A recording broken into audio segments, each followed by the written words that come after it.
Bonjour et bienvenue à ce MOOC de thermodynamique. Je m'appelle Sylvain Bréchet et je suis chargé de cours en physique à l'EPFL. Dans ce cours, on va premièrement définir l'état d'un système thermodynamique. Et pour ce faire, on introduira les notions de variable d'état et de fonction d'état. Dans un deuxième temps, on verra qu'il existe différents types de grandeurs thermodynamiques. Ces grandeurs peuvent être extensives, intensives ou extensives réduites. On parle aussi de grandeur densitaire. Troisièmement, on définira la notion de processus. On verra qu'il existe deux types de processus, des processus mécaniques d'une part et des processus thermiques d'autre part. Et puis pour terminer, on se livrera à un peu d'analyse mathématique afin de définir les dérivées partielles d'une fonction, la différentielle d'une fonction et la dérivée temporelle d'une fonction. L'état d'un système thermodynamique est défini par ses propriétés physiques.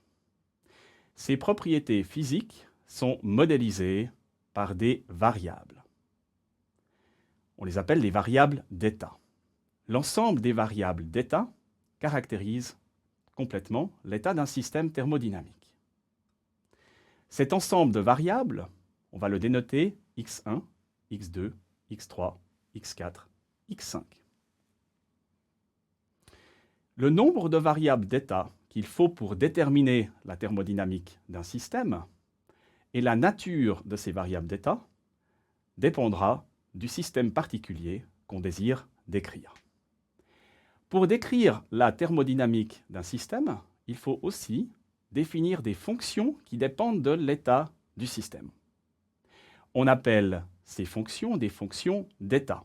Elles sont par conséquent fonctions des variables d'état du système. Ces fonctions f seront donc des fonctions de x1, x2, x3, x4 et x5. Il existe différents types de grandeurs thermodynamiques. Le premier type de grandeur qu'on va considérer, c'est les grandeurs extensives. Une grandeur extensive est essentiellement une grandeur additive.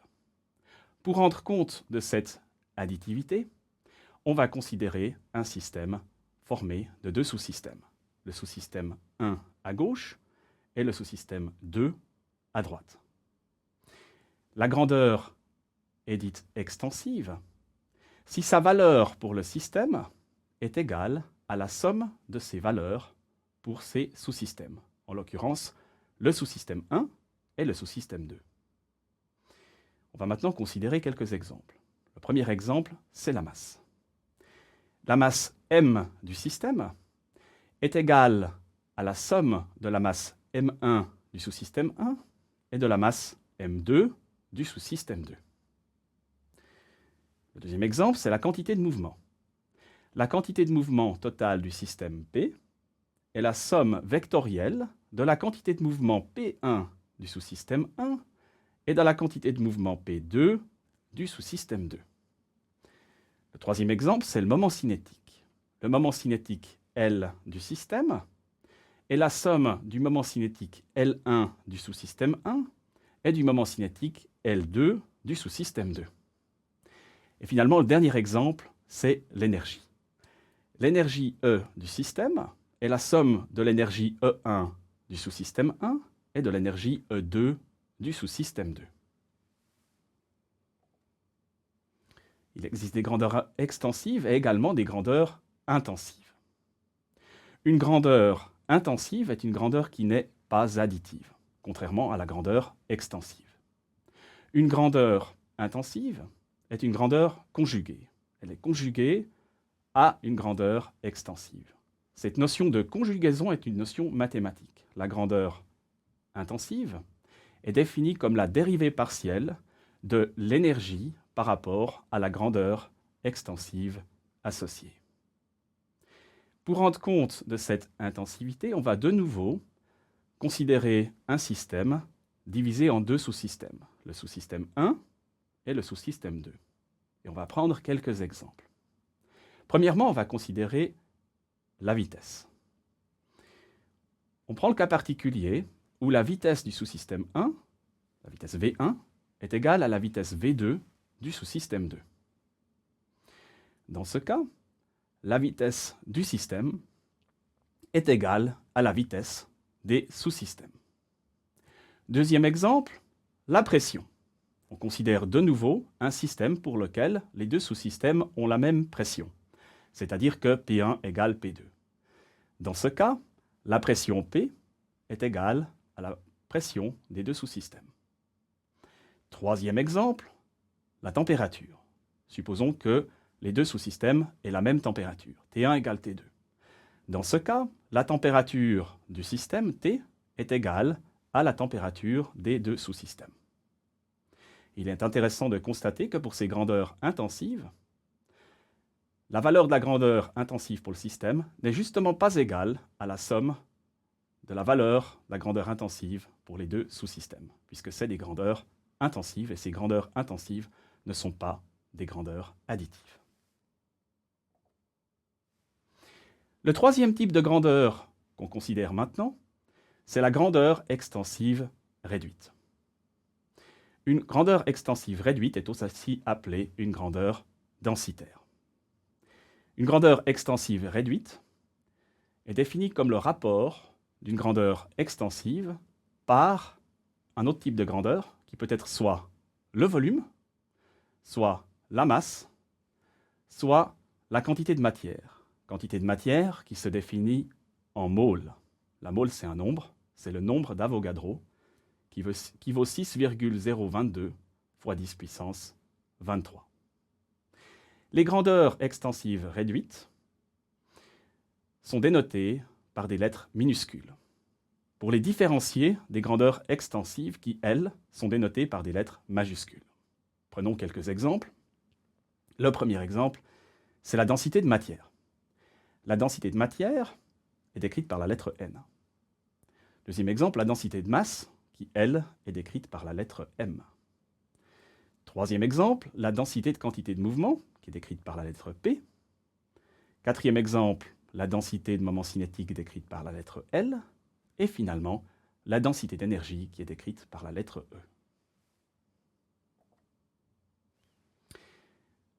Les processus thermodynamiques permettent d'obtenir un changement d'état du système. Et la thermodynamique permet de quantifier les processus qui provoquent des changements d'état. Un processus, c'est essentiellement une interaction extérieure qui a pour effet de modifier l'état du système. Il existe deux types de processus. Tout d'abord des processus d'ordre mécanique, et ensuite des processus d'ordre thermique. Considérons un exemple de processus mécanique. Cet exemple, c'est le calorimètre de Joule que vous avez ici sur l'image de gauche. Dans ce calorimètre, il y a une capsule. Dans la capsule, il y a du liquide. Et dans le liquide, il y a un brasseur. Le brasseur est entraîné par une masse d'entraînement. Et l'entraînement de cette masse est le processus mécanique. Le changement d'état de nature mécanique, c'est le fait que le brasseur soit entraîné. Si le brasseur est entraîné dans le liquide, que le liquide est visqueux, il y aura du frottement.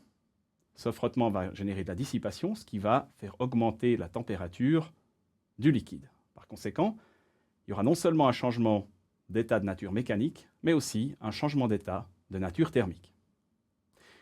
Le deuxième exemple de processus, c'est un processus thermique qui est illustré ici à droite. On a là un ballon, et dans le ballon, on injecte un gaz relativement froid. Et dans le col de cygne de ce ballon, on va injecter un petit peu de liquide. Et puis on prend le ballon dans les mains. Par contact thermique, le gaz qui est initialement froid va se réchauffer. Donc ce processus thermique de contact va générer un changement d'état de nature thermique. Si le gaz se réchauffe, il se dilate. Par conséquent, il va pousser la colonne de liquide qui va remonter. Et donc ceci va générer également un changement d'état de nature mécanique. Passons maintenant à la dernière partie de ce cours qui est consacrée à l'analyse mathématique. Dans un premier temps, on veut définir les dérivées partielles d'une fonction. Cette fonction peut par exemple être une fonction d'état. C'est la fonction f qui dépend des variables x et y. On veut définir les dérivées partielles de cette fonction par rapport aux variables x et y. Lorsqu'on définit des dérivées partielles, on maintient constant l'autre variable. En termes de notation, on va utiliser le d rond pour la dérivée partielle, pour la distinguer de la dérivée totale, qui, elle, est dénotée par un d droit. Commençons par la définition de la dérivée partielle de la fonction f des variables x et y par rapport à la variable x. Pour ceci, on va devoir considérer un petit élément de variation de x, delta x, et on va prendre la limite de delta x tend vers 0, de f de x plus delta x et y, moins f de x et y, le tout divisé par delta x. Vous voyez que dans cette définition-là, la variable y joue un rôle essentiellement passif. La dérivée partielle de la fonction f de x et y par rapport à la variable y se définit de manière analogue. Elle est donnée par la limite du petit élément de variation de y, delta y qui tend vers 0, de f de x et y plus delta y, moins f de x et y, le tout divisé par delta y. Prenons maintenant un exemple. On considère la fonction f de x et y suivante, c'est x carré plus 3xy. Alors, dans un premier temps, on va calculer la dérivée partielle de la fonction f de x et y par rapport à x. Prenons le premier terme. Le premier terme, c'est x carré.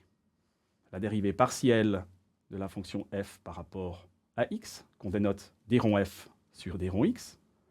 Pour le premier terme, ça nous donnera tout simplement 2x. Pour le deuxième terme, on maintient y constant. Par conséquent, la dérivée par rapport à x de 3x y lorsqu'on maintient y constant, c'est tout simplement 3y. À présent, on calcule la dérivée partielle de la fonction f par rapport à la variable y. C'est-à-dire qu'on maintient la variable x constante. Par conséquent, x carré est une constante. La dérivée de x carré par rapport à y nous donne 0. Elle n'apporte aucune contribution. Prenons maintenant le deuxième terme, 3xy, qu'on va dériver par rapport à y en maintenant x constant. Au final, on obtient 3x. À présent, on va introduire la notion de différentiel d'une fonction. C'est une notion centrale dans ce cours de thermodynamique. La différentielle d'une fonction, c'est une variation infinitésimale d'une fonction de plusieurs variables d'état, ici 2 variables d'état, lorsque les 2 variables varient. On va donc considérer une petite variation de la variable x, delta x, et une petite variation de la variable y, delta y. Et la variation de la fonction, on va la dénoter delta f de x et y. On va la définir comme f de x plus delta x et y plus delta y moins f de x et y. On va maintenant faire un développement mathématique de la variation de cette fonction. Le développement est le suivant. On va introduire un terme supplémentaire, c'est ce troisième terme ici, qui est la fonction f de x et y plus delta y, qu'on va retrancher dans le terme précédent. On a ajouté un terme et son opposé. Ce qu'on fait maintenant, c'est qu'on va diviser les 2 premiers termes par delta x. Et on va multiplier le tout par delta x. On va procéder de manière analogue pour les 2 derniers termes. On les divise par delta y et on multiplie le tout par delta y. On peut à présent définir formellement la notion de différentiel. Vu que c'est une variation infinitésimale, on la dénote df de x et y. C'est la limite de delta y tend vers 0 et de delta x tend vers 0 de delta f de x et y. On vient de calculer cette variation delta f de x et y qu'on peut insérer dans cette définition de la différentielle. C'est le terme qui se trouve ici entre parenthèses. Et ce qu'on va maintenant devoir faire, c'est faire le calcul de limite lorsque delta x tend vers 0 et delta y tend vers 0. Regardons la première fraction. Cette fraction dépend de delta y, mais c'est uniquement le numérateur qui dépend de delta y, et delta y apparaît comme argument dans l'expression des deux fonctions.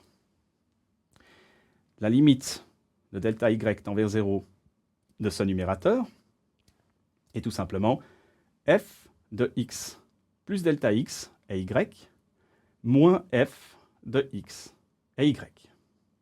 Considérons à présent la deuxième fraction. Dans cette deuxième fraction, il n'y a aucune dépendance en delta x. Par conséquent, la limite de delta x tend vers 0 de cette fraction laisse la fraction inchangée. On peut donc exprimer la différentielle, qui est df de x et y, comme la limite de delta x tend vers 0 de f de x plus delta x et y, moins f de x et y sur delta x, le tout fois delta x, plus la limite de delta y tend vers 0, de f de x et y plus delta y, moins f de x et y, le tout divisé par delta y fois delta y. Compte tenu de la définition qu'on vient d'établir précédemment de la dérivée partielle de la fonction f par rapport aux variables x et y, on reconnaît que la limite de delta x tend vers 0 de la première fraction, c'est tout simplement la dérivée partielle de f par rapport à x. Et la limite de delta x tend vers 0 de delta x, c'est dx. Et puis la limite de delta y tend vers 0 de la deuxième fraction, c'est tout simplement la dérivée partielle de f par rapport à y. Et la limite de delta y tend vers 0 de delta y, c'est tout simplement dy. Par conséquent, on peut maintenant dégager une relation explicite pour la différentielle df de x et y.